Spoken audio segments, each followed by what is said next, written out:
Alright PSG, you've got our attention. Wait, what? The PSG project infamously failed to deliver the Champions League title that club president, Nasser Al-Khelaifi, promised more than a decade ago. But while they might not win it this season, again, they're at least proving that there might be a way for them to do so without Kylian Mbappe, or any other superstar for that matter. Indeed, with Mbappe being the last vestiges of the failed project to have left the club last summer, PSG have since become a team reborn, this time led by a group of talented youngsters who are kick-starting a new era for the club. And in what can only be described as one of the strangest defeats in Champions League history, Liverpool might well have lost by 3 goals or more if not for Alisson's masterclass in goalkeeping. But let's be honest, one defeat doesn't change the trajectory PSG are on. If anything, PSG have showcased to Europe the young and dynamic team they've become this season. Neutrals witnessed it, and Liverpool certainly felt it. So, just how good have PSG become? PSG manager Luis Enrique always believed that his team could become better without Mbappe, and so far, he's been proven right this season. Before their clash against Liverpool, PSG were riding high on a remarkable 22-game unbeaten run stretching back to last November. And since that thrilling comeback against Man City in January, they had a record of 10 wins and a single draw, putting 41 goals past their opponents at an astonishing rate of 3.73 goals per game. 2 years ago, no PSG player would have imagined sharing the pitch with legends like Lionel Messi, Neymar, and Kylian Mbappe. However, as Vitinha, then only 23 years old, admitted, it wasn't always easy for the rest of the team. The superstar trio has never been particularly interested in tracking back, so others like him had to shoulder the defensive responsibilities while they basked in the spotlight. In a particularly infamous match against Montpellier, where Mbappe and Neymar squabbled over a spot kick, the French forward also turned his back on the play at one point, simply because he hadn't received a pass from Vitinha. It was a pathetic display of petulance, but also a perfect illustration of the pitfalls of PSG's previous overindulgence in superstars. But now, things have changed. With Messi, Neymar, and Mbappe gone, PSG have made a recent but very noticeable shift towards investing in youth rather than relying on established stars. The team seems more united than ever, and this newfound cohesion is evident on the pitch. PSG have won their last 5 games in Ligue 1, opening up a 13-point lead at the top of the table, and are yet to lose domestically this season. On other fronts, they recently routed Stade Briochin 7-0 in the Coupe de France quarterfinals and destroyed Brest 10-0 on aggregate in their all-French Champions League playoff, marking the biggest aggregate win by a side that didn't concede in a knockout tie, and the second biggest overall win only behind Bayern's 12-1 win over Sporting in the 2008-09 season.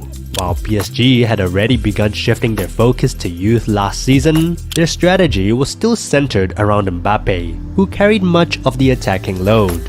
However, with a recent surge in goal scoring, not from one player but across the team, one has to ask, are PSG actually better off without Mbappe? Although no single player can directly replace his exceptional talent, PSG have indeed replaced him with a well-functioning team. When Mbappe finally dumped PSG after years of flirting with a move to Real Madrid, there were genuine concerns that the French giants would struggle to score goals, especially after one of their 2 number 9s, Gonzalo Ramos, was sidelined by an ankle injury just 20 minutes into their Ligue 1 opener. Randal Kolo Muani initially seemed poised to help fill the void up front, but his form dipped, subsequently leading him to be offloaded to Juventus as soon as the winter transfer window arrived. By that stage, however, PSG were more than happy to let him go, as their attack had ignited. Ramos's return to action at the end of November was undoubtedly a boost, but the real revelations have been Bradley Barcola and Ousmane Dembele, who have combined for a staggering 60 goal involvements this season. Barcola had already established himself as one of the world's most exciting young talents during his debut campaign at PSG last season, with the only question being whether he could add goals to his game. This season, he has certainly answered that, with the 22-year-old already netting 17 goals in 40 appearances so far. Remarkably, Dembele, often considered one of the worst signings in Barcelona's history and among the game's greatest unfulfilled talents, has been even more prolific.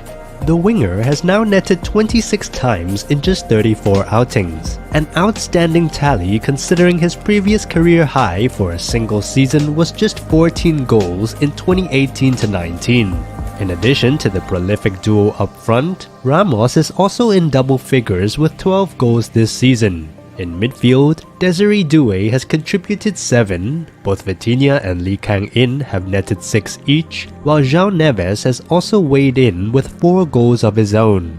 As if all that wasn't enough, the club added Kvaratskhelia to their ranks in January, with the former Napoli winger already netting 2 goals and 3 assists in 11 games. While PSG have spread their goals out across the squad, it is Dembele's recent form that has stood out in their success. The Frenchman now leads all players in Europe's top 5 leagues for 2025 with 18 goals in 15 games since the turn of the year, which makes him one of the most informed players on the planet right now. PSG are dangerous not just on the ball, but also off it too, showing remarkable aggression in their high press. Defensively, they have the lowest passes per defensive action, or PPDA, of all teams in Europe's top 5 leagues this season, meaning they've been the best at preventing opponents from settling into possession, frequently and promptly making challenges to disrupt their play. When it comes to pressing, their intensity is unmatched in France, with 85.1% of their total pressures classified as high pressures, defined as pressuring players within 0 to 2 meters. This has led to 56.8% of their opponents' touches occurring during high-pressure scenarios they've created. Given their aggressive approach to winning the ball back, it's no surprise that PSG have the second highest average possession per game in Europe's top 5 leagues at 67.5%, trailing only Bayern Munich. There are still doubts surrounding this PSG side, especially since they faced several weaker teams during their recent scoring streak. Moreover, the mere fact that they drew top-seeded Liverpool in the Champions League last 16 reflects their slow start to the group stages, where they lost 3 of their first 5 matches against elite opponents. However, PSG have shown significant improvements since then, with their resilience highlighted by their season-defining comeback win against City after trailing 2-0 in the second half. While they may not get far in the Champions League this season, PSG has clearly evolved beyond relying on one single player like Mbappe, and their recent collective performances hint at a promising future ahead.